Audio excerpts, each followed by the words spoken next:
I'm Wes, the Explosion, and this is the Backlog. The game I got up to playing this week was Moon Raider by Dragius Games SA. In this game you play as a half-human, half-moon person alien girl. Your ex-Moon Queen mama is sick and dying, so you need to travel back to the moon to find materials to heal her. You travel through areas, collecting these cube items, needing 200 to complete the job. You have an arm cannon, like Mega Man or Samus, can double jump, and also do a dash that allows you to fly through the air after you beat one of the first bosses. Taking down enemies and destroying objects nets you crystals that you use to power your blaster and dash, and most bosses steal your crystals, so you can only use your buster during them. The game looks very much like Metroid. Maybe not so much in the graphical style as the alien planet, creatures and machines, the way the double jump works similar to the space jump, the dash working like some combination of shine, spark, and screw attack, and the hatches that connect the different screens. You travel through the areas, collecting items and pulling or shooting switches, eventually encountering bosses. Typically, after these fights, the environment will change and you will have to learn and deal with a new hazardous gimmick. The game is fun, mostly, though it does lack direction. I feel like there had to be a point in the beginning that explained how the crystals work, but I think that's just me trying to apply basic game design and logic to things. It took me a while to figure out what I was even supposed to do with the crystals I was collecting before I noticed that every few shots would drain a crystal from my count.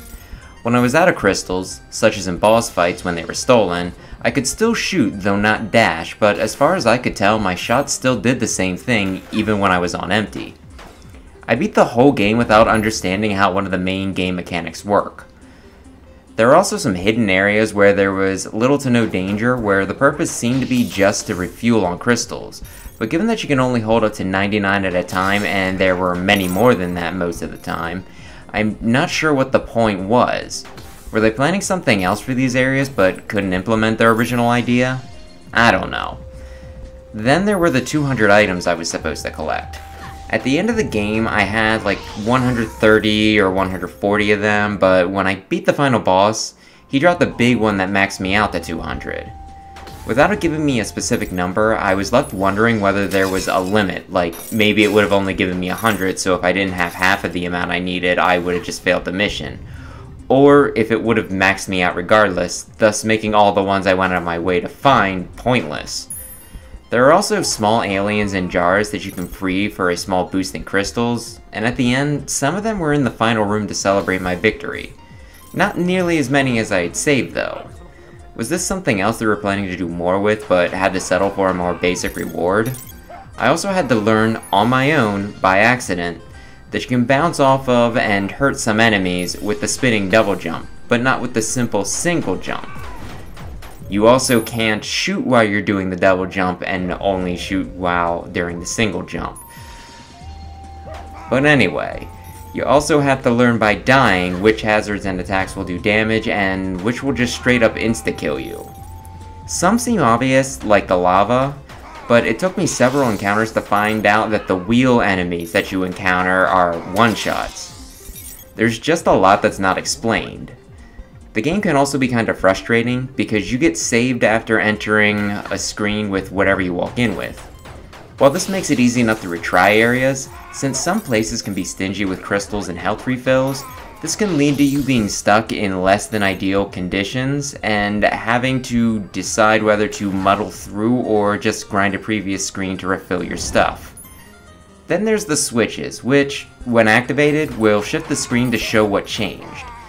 This does not pause the action, with manual switches still allowing you to move, even when you're not on the screen, or freezing you if it's one of the ones you have to shoot, which can leave you in a bad position.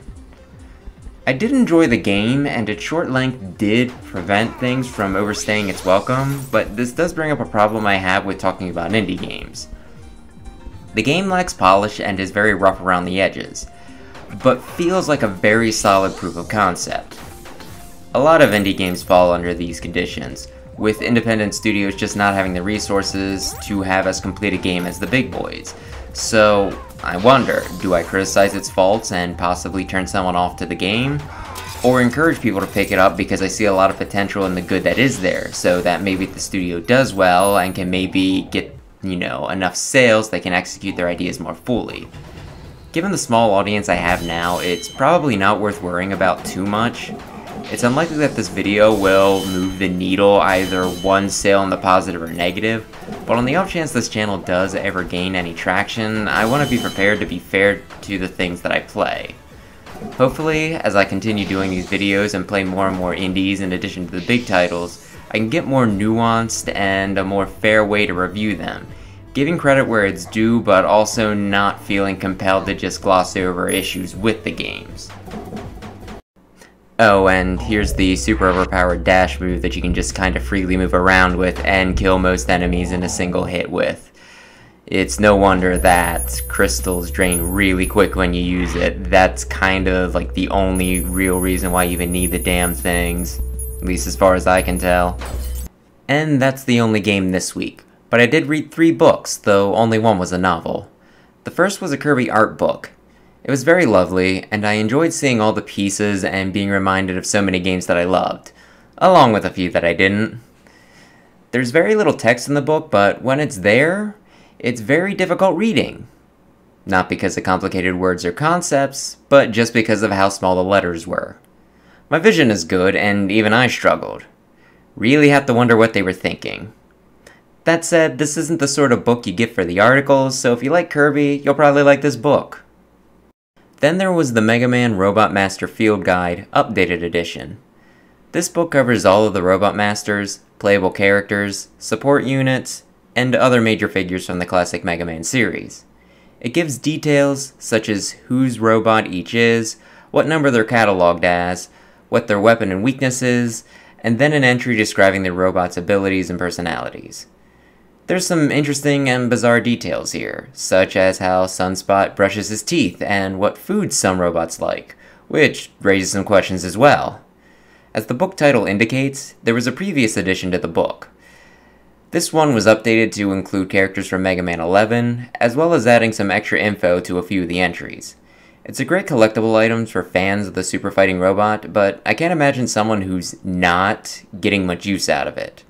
I do wish they would have included some of the fortress bosses in the book as well, such as the iconic Yellow Devil, or maybe even that really awful and obnoxious security wall from Mega Man 2. Greatest classic Mega Man game, my ass. The novel I read through was The Master and Margarita, by Mikhail Bulgakov. While it might be cliché, my favorite author is Edgar Allan Poe. Many consider him a master of horror, but while some of his more well-known stuff certainly qualifies as creepy, when you get into more of the obscure ones, it becomes apparent that he's more a master of the weird. This book falls into a very similar vein. It takes place in Moscow, Russia, where the devil pays a visit, and along with his retinue, which includes a large black tomcat that can walk and talk like a human, gets up to some strange shenanigans. Many are silly, but some, such as the brutal death of one of the first men the devil encounters, give the book that weird with elements of horror feel that I associate with Poe. The book bounces around, showing the different encounters and incidents that the visit causes, as well as the fallout, and the titular master and his lover Margarita are not even introduced until about 150 pages out of the 400 total. This may make the book seem too meandering and take too long to get to the point, but it lets the author play around with some of the other important plot points, such as an alternative history of Jesus and Pontius Pilate. And it's just so fun that even if it's not the main meat of the book, it's hard to get mad about it. I did have some problems with the book, due to not knowing much about Russian culture, so there were some elements I had no context for. What was made up for the story and what was actually part of Russian life, aside from some of the obviously fantastical supernatural happenings, I couldn't tell. It was also weird dealing with all the Russian names, which each character seemed to have 2 or 3 of, and I'm not just talking about first, middle, and last names. I'm not sure if some of them were just really intricate and foreign nicknames, But when some characters were addressed by different titles, sometimes within the same paragraph, I had to tell them apart more within the context of the story than by name, which was kinda unique. Overall, I really love the book and would recommend it to other fans of Poe if you feel like you can deal with some of the confusing elements I mentioned. Lastly, I watched through the English dub of Gundam Build Fighters Try. Unlike the main Gundam titles, which involve wars utilizing giant humanoid robots, here they're just toy models that people customize and battle using a sci-fi system. In the original Build Fighters, the battles were largely one-on-one.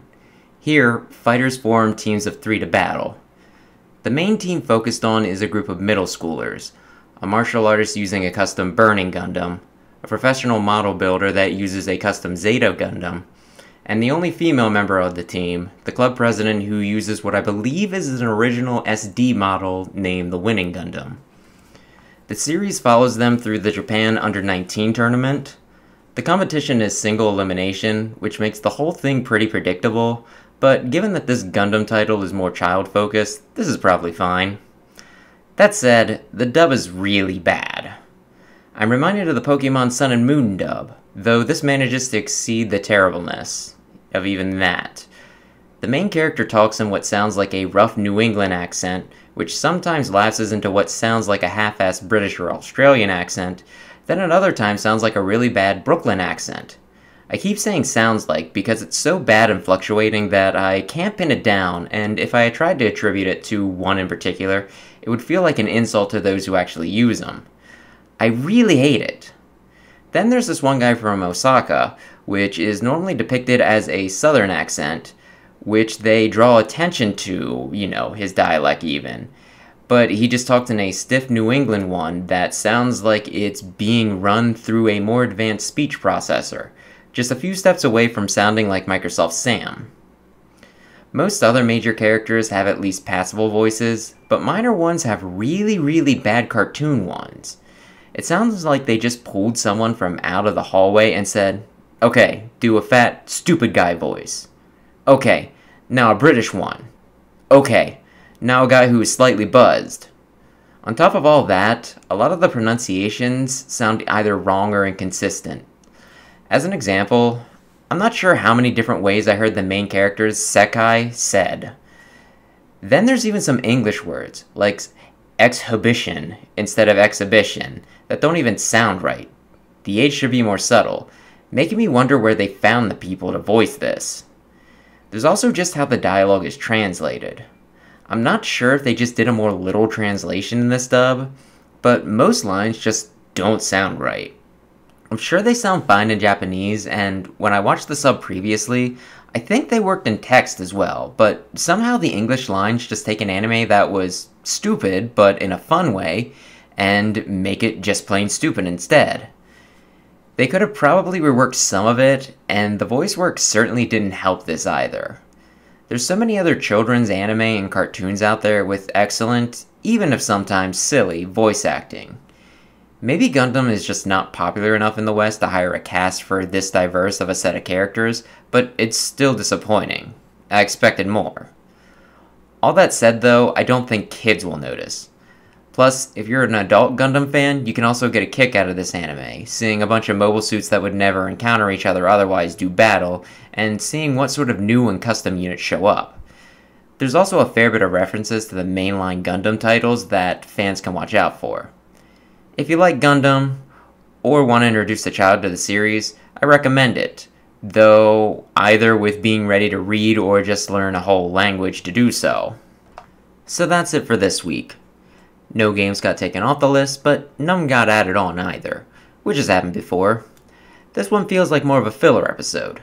Not sure what I'll get up to next week, but if you like this sort of thing, maybe consider subscribing. On a somewhat random note, I'm keeping my eye out for an Amiibo pre-order for a game that I have no intention of playing, and I'm trying to decide whether I want to get this guy a 6 at launch, and the special edition at that. For now though, I'll let you go, and hopefully I'll see you next week. Thanks for watching.